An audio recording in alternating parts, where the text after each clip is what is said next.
daming half note na ginawa, ah. Yes.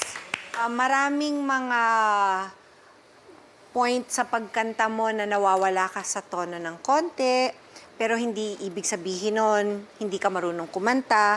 Nandun yung dunong mo sa pagkanta, kaya lang kailangan nating maging mas aware. Siyempre, magpa-practice ka. Kasi there is such a thing as muscle memory. Ang ibig sabihin nun, na memorize ng muscle natin kung ano yung kinakanta natin na kahit hindi natin iniisip, alam na niya kung ano yung gagawin. Kaya tayo nagpa-practice.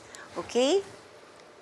Okay naman yung performance mo ngayon. Siguro, next time, mas iingatan mo lang yung mga part na, yung matataas na part. Kasi Opo, thank minsan, you. di ba, pag excited tayo, lalo pag kumakanta tas excited ka, minsan, sa sobrang excited mo, hindi mo na napapansin na minsan medyo nawawala ka ng konti dun sa tono na dapat.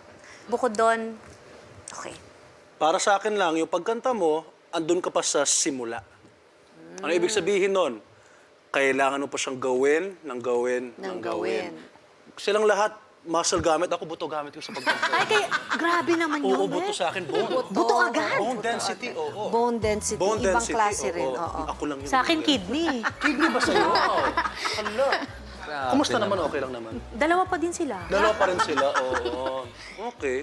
Para sa akin, katulad ng lahat ng mga bagay na gagawin mo pa sa buhay, pagpatuloy mo lang lagi, kasi the more you practice, the more you get better, katulad ng sa live selling mo. Ang napansin ko sa'yo, sobrang excited ka. Gustong-gusto mo yung ginagawa mo. Ako din, parang excited ako para sa'yo na makita na gamitin mo ang lahat ng tips na nakuha mo sa kanilang lahat ngayon sa maaring sa susunod na season ng Idol Kids. Yes. Okay? Bakit? Kasi pag lumusot ka ngayon, aba, ang dami rin ibang magagaling doon na ginagawa na nila kung ano yung mga narinig mong mga tips na binigay sa iyo ngayon.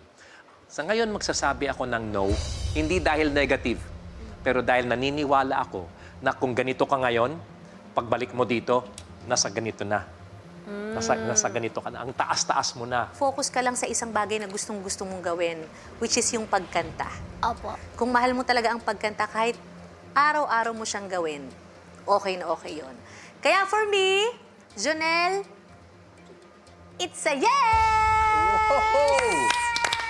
Thank you po. Congrats! Ilang years from now, baka talagang magpo-perform na yan, magko-concert na yan. So para sa akin, it's a yes also. Yeah! Dalawang yes yun. Isang yes na lang ang kailangan Isa na lang ang mo kailangan para mo. mapunta sa next round.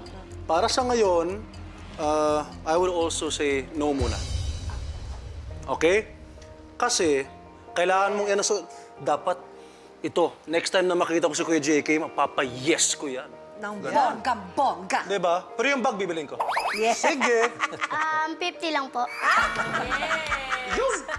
Okay, yun na yun. Thank you, Jonelle. Thank you. Thank you po. Hello!